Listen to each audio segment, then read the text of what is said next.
Now, the post has been going on since early this month as part of an inter-Korean military agreement from the September summit. The two sides will conduct a thorough inspection of the demolition work by the end of December. The removal of landmines at Arrowhead Hill in the DMZ will also be completed by the end of today. This is part of efforts to prepare for the first ever joint project to recover war remains due to start next April.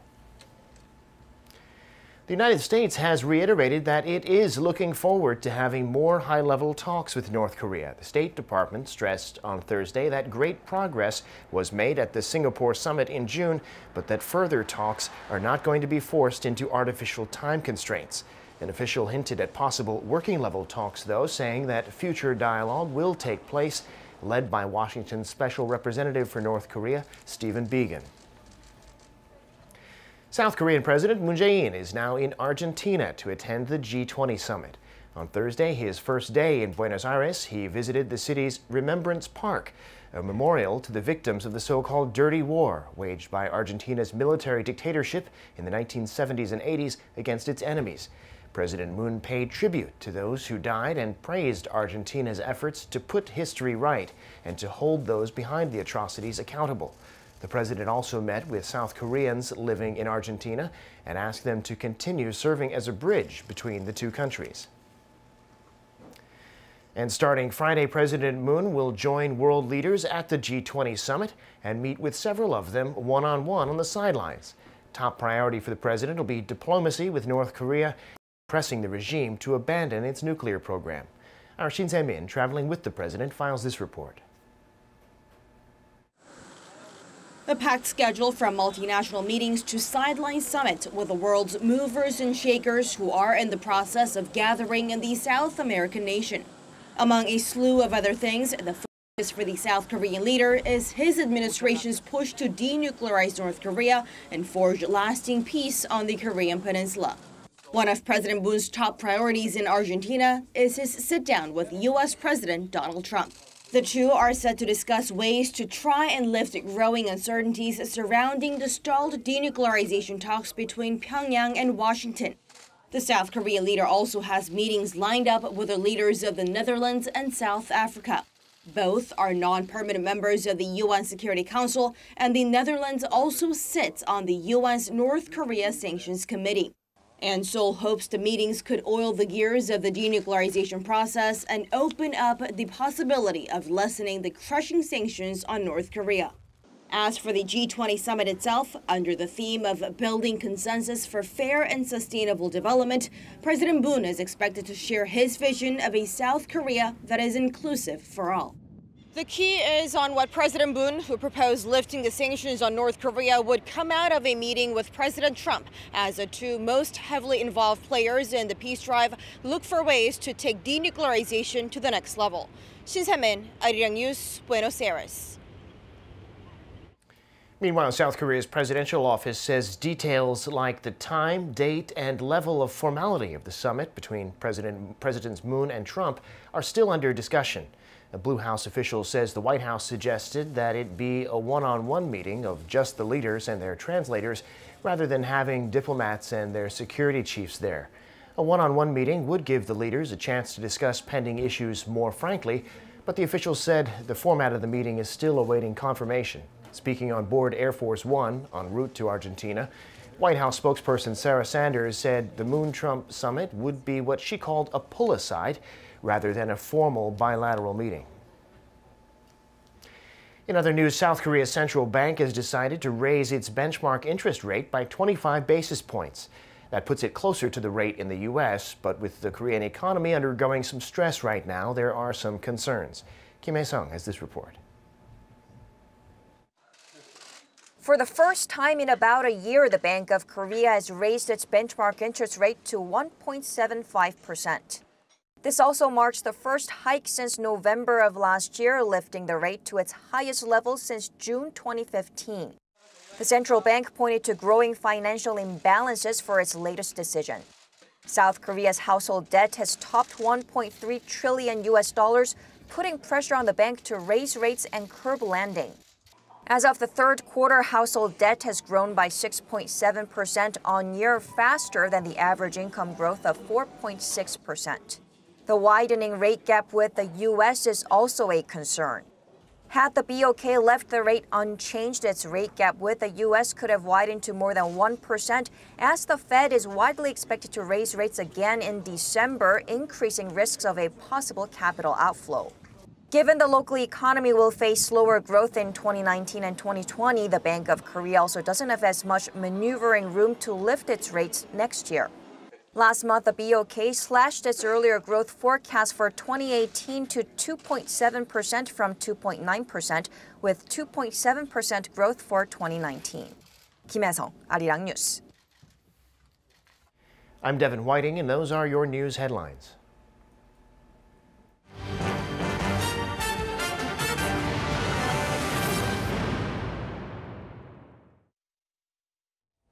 Today, we welcome back a guest we had on our program a few months ago, Dr. Stephen Linton, the founder and chairman of the Eugene Bell Foundation. Founded in 1995, the charity works to provide medical humanitarian assistance to North Korea, specifically in the treatment of drug-resistant tuberculosis. Dr. Linton returned from a visit to North Korea earlier this month, and he has graciously come on our show to tell us more about the current situation. Thank you for coming back on the show. Thank you for inviting me. So you've recently returned from Yes. North Korea. I mean, you were there, you go twice a year, I believe. How Yes. have things changed in this last visit that you went? Well, we spend most of our time at tuberculosis treatment centers and don't really do a lot of sightseeing, so it's hard to comment on what else is going on. Most of these centers are in remote areas. But our program continues to develop. We started a new pilot project that is testing a mechanism that would allow for early detection of multi-drug resistant TB and therefore early treatment.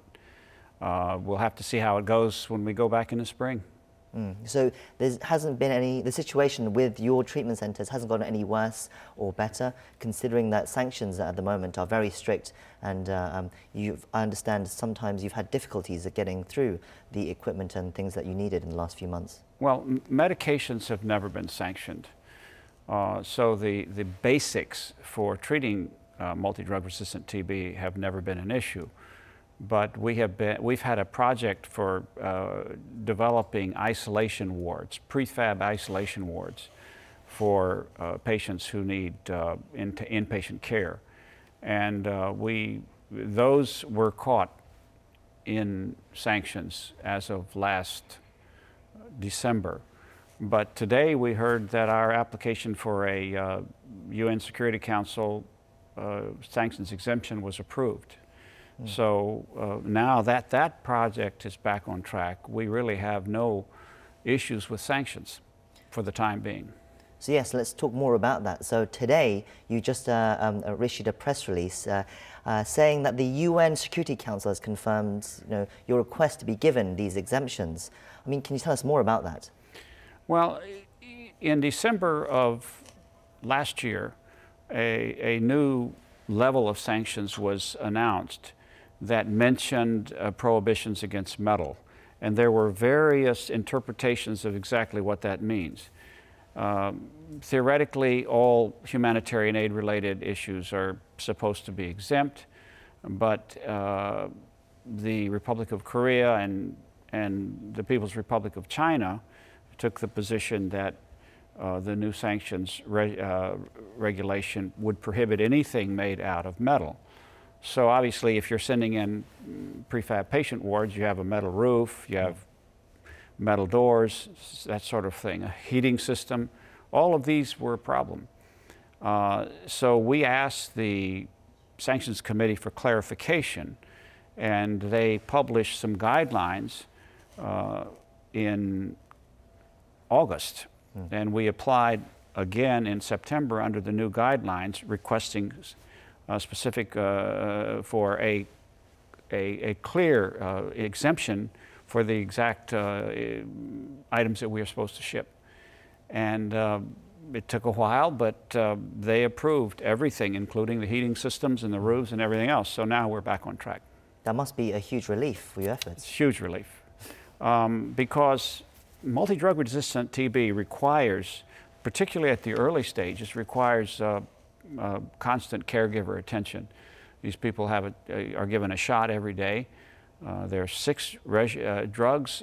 Some of them have serious side effects, which mean that the people need side effect medication. So, and many of our patients are very, very ill. So they need a warm, safe situation where they can be treated until they are less of a threat to the public, until they're no longer coughing up TB germs.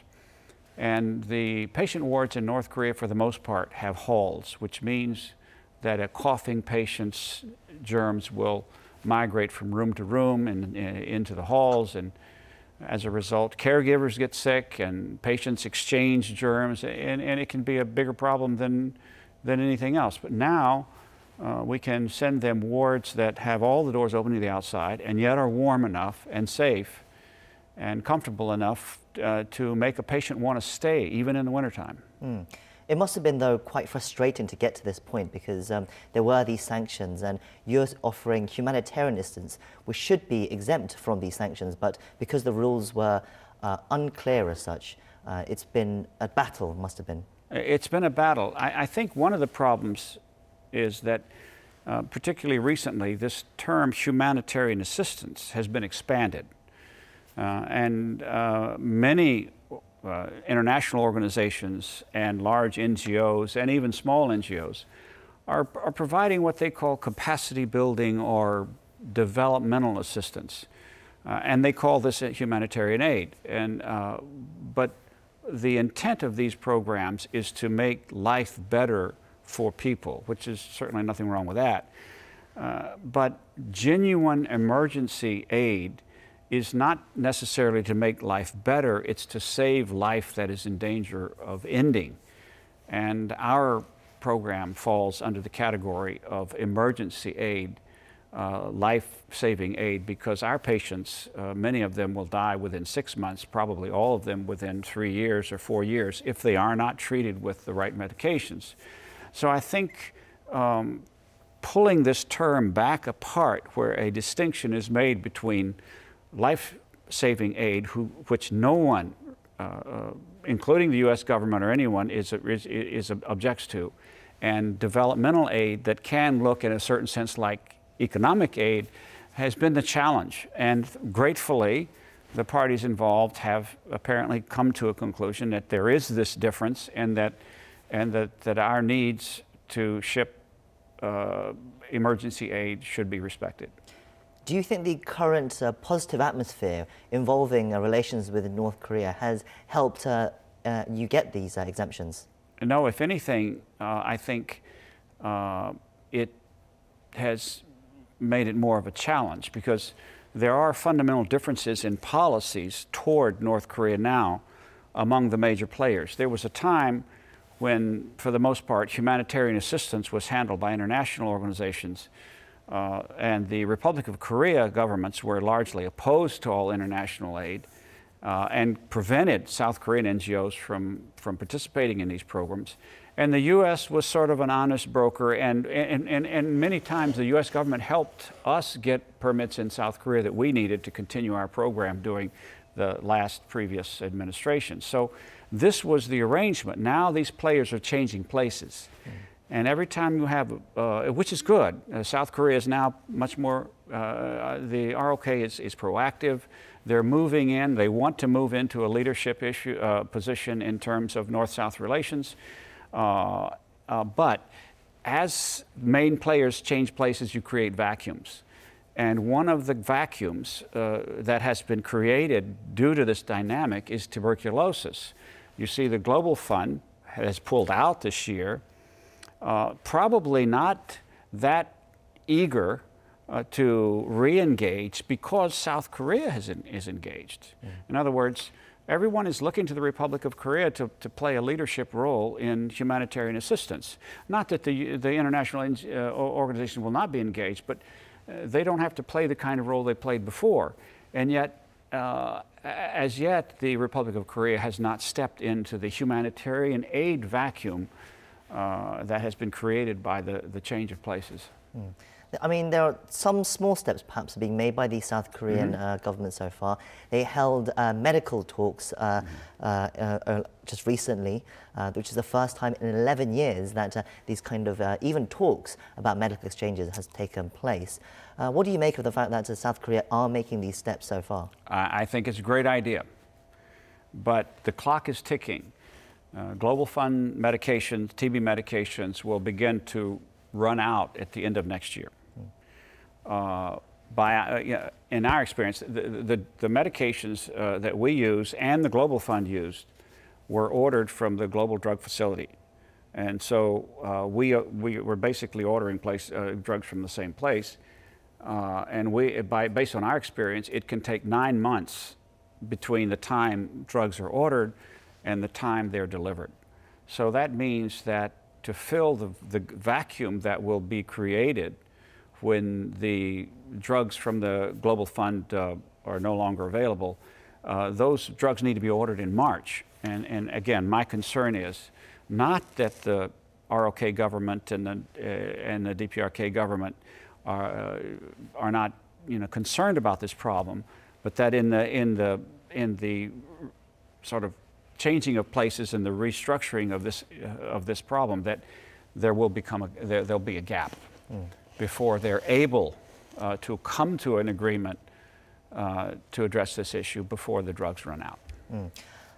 Some hardliners and hawks would argue that the sanctions are there to put pressure on North Korea to denuclearize, and that any exemptions, even for humanitarian assistance, I mean, would ease that pressure and run counter to what they're trying to do by putting pressure on North Korea. I mean, what would your response be to such an argument? These are people who don't really make a distinction between emergency aid, which does not help economic development, which is never intended to help economic development, and developmental assistance, which is the expanded version of humanitarian aid. And I think even the most hardline person would probably agree that to save the lives of people who are dying of an infectious disease, and in that process to try to decrease the increase in infections with using minimal resources in country is not going to make one difference in whatever the intentions of sanctions are. If anything, these kinds of programs generate goodwill, which I would assume is not of no value to the people who are interested in sanctions. But then they might also be concerned about how do you make sure that the money or whatever equipment is going into North Korea is being used for those humanitarian purposes? Well, for one thing, we don't use money. These are TB-specific medications and supplies that are shipped in. Our delegations register and ID every patient. We meet with every patient every 6 months. We get sputum samples that give us a clear picture of whether their treatment is effective or not. I would say that our program is probably as intrusive as any program on earth, and the results of the treatment bear out the fact that it is transparent, because our cure rates are 25% higher than what the normal world cure rate is. And this is not just by guessing, it's by actually testing sputum samples. We can tell that we're achieving these levels. And so I think the mechanism for delivery and the results or the impact of that delivery is without beyond question. Then what you're left with is, well, our delegations have to stay in hotels and eat food while they're in North Korea, and it's hard to argue that the amount of expense that we spend in country is going to make any significant difference at all in North Korea's economy. I think it's ludicrous to even suggest that. That's probably a fair point. Then let's look ahead now. What is next for Eugene Bell? Now that we have this sanctions exemptions waiver, what's your next step? Well, we're grateful that we can now send these isolation wards, which will help us concentrate patients so that we can enroll more people But frankly, the latest statistics from the WHO suggest that there are 8,000 new MDR cases created each year. Our program only enrolls 1,200. The WHO, or the Global Fund program this year, are targeted an enrollment of 1,000. So put us both together and you've got 2,000 plus people in an environment where 4 times that many people or more are coming down with this disease and spreading it before they eventually die from it. So obviously our first priority is to enroll more patients, and we have this pilot project to help with early detection and early treatment, and obviously this is a huge interest for us. The other thing, though, we're going to need is that you have to process sputum. You have to fix machinery. The machinery we use to diagnose MDR-TB has to be connected to the internet. All of these things are very difficult to do in North Korea. So we've been pushing for many, many years for dedicating a small portion of the Kaesong Industrial Complex to build a laboratory, to build a warehouse for medications, to make sputum transport to the laboratory overland possible, medication transport possible, and all this. And I think it could be done, again, in a way that it absolutely minimizes economic impact on North Korea. On the other hand, it would make a clear demonstration that at the end of the day, we are putting people first, the lives of ordinary citizens first. And so we're going to try to push for expansion, and we're going to continue encouraging a transparent, non-economically related investment in infectious disease control using, hopefully, the facilities available in the Kaesong Industrial Complex to allow the Koreans to get together, even under sanctions, before sanctions are resolved, to start working together in resolving infectious disease issues, which affect both societies. Well, we have to wrap it up there. Thank you for coming in today, and congratulations on your United Nations ruling, and we hope you all the best for your work as well. Well, thank you very much. That concludes our show for today. I'll be back Monday, but stay tuned to Arirang for our later newscast for all the latest updates.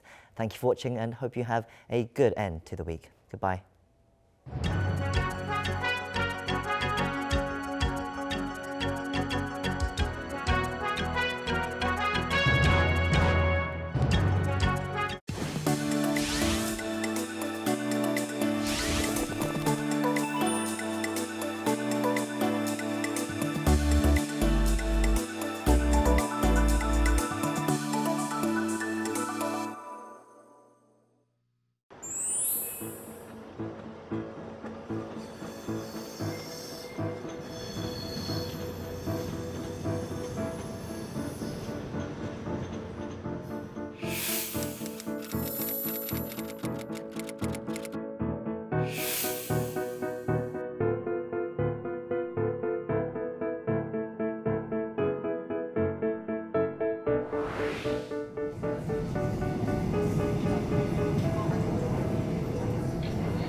고객님 안녕하십니까.